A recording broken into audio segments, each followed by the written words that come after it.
So I've been a fan of the Rising of the Shield Hero for quite a while now. I'd say a few months before the anime started, I had started reading the light novel. So I've read well past where the anime ends, and I'm really excited now that a Season 2 and a Season 3 have been announced for the anime. But I've got some complaints about how some of the scenes in Season 1 were handled, and especially the ending scene. So I'd like to discuss those today, and yeah, let's get started.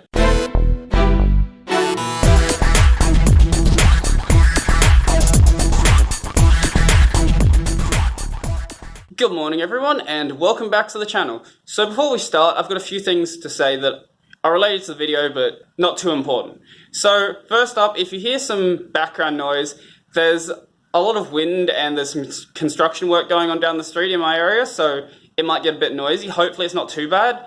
If it is, I'll cut the recording and start again. Two more things, these are actually directly related to the video.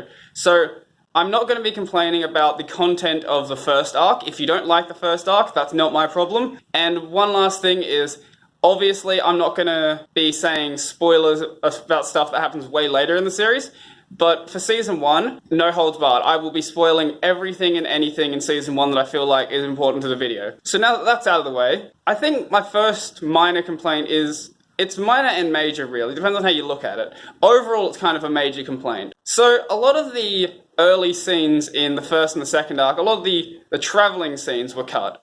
And a lot of those traveling scenes are really important to actually establishing a relationship between Naofumi, Raphtalia, and Philo, and also Melty. Because early on, obviously Naofumi has no trust for women at all, and everyone in his party is a woman. So it's difficult for him.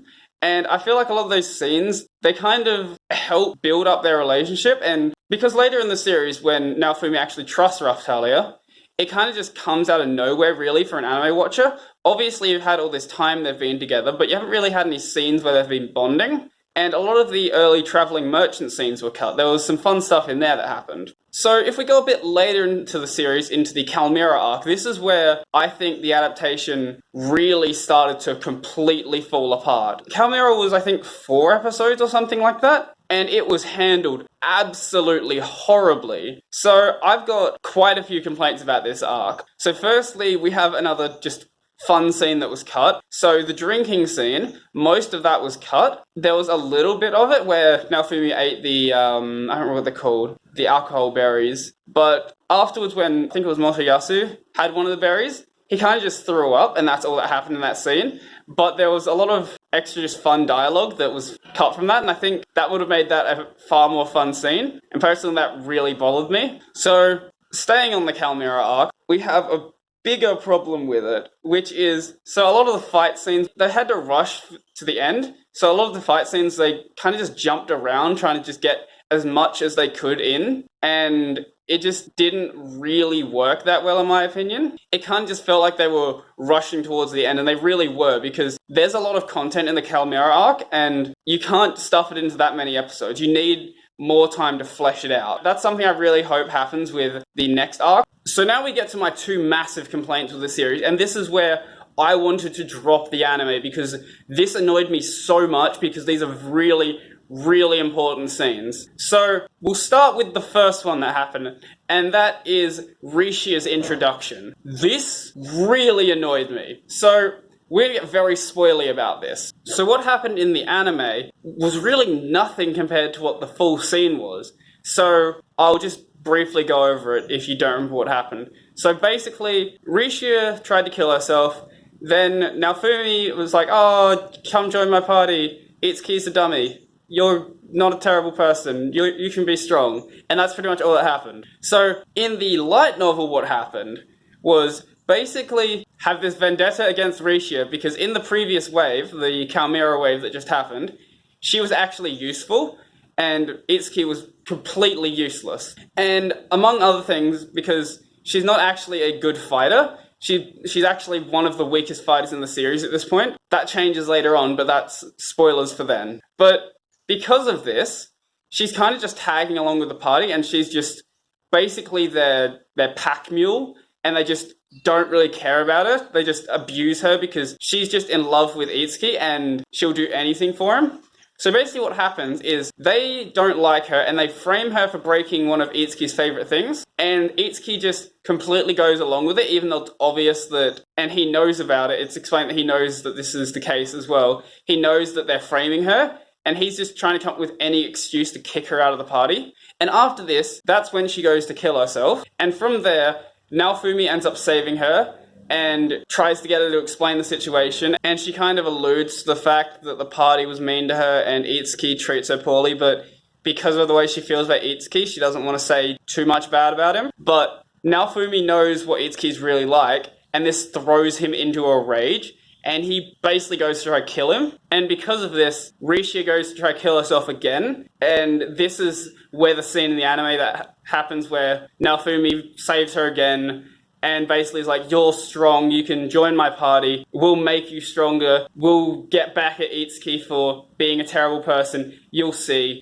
And I feel like this scene had far more impact in the light novel because there was just that much more expanded upon it, and you really get to feel for the situation that Rishia's got herself into. But you also have to think she's really not that smart because she could leave Itsuki's party at any point, but she's just so indebted to him at this point that she really doesn't think that she can. And she has this negative view on herself and she thinks she can do nothing. So it doesn't help that no one in Itsuki's party is actually believing in her. And Naofumi and Raphtalia are the first people who actually think that she can do something. And from there, she joins the party and they basically just go around doing Shield Hero stuff. Now, this is where we get to my other massive complaint. I have no idea how they're going to deal with it in Season 2. So in case you were unaware, the ending for the anime is actually, it's sort of an anime-only ending. So normally, when you do an anime-only ending,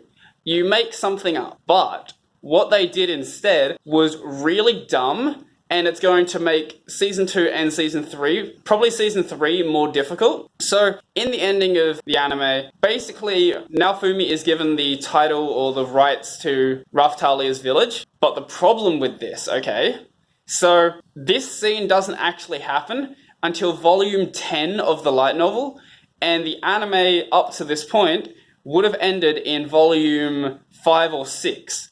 So we've skipped over 4 volumes of content just so we can give Naofumi the title to Raphtalia's village.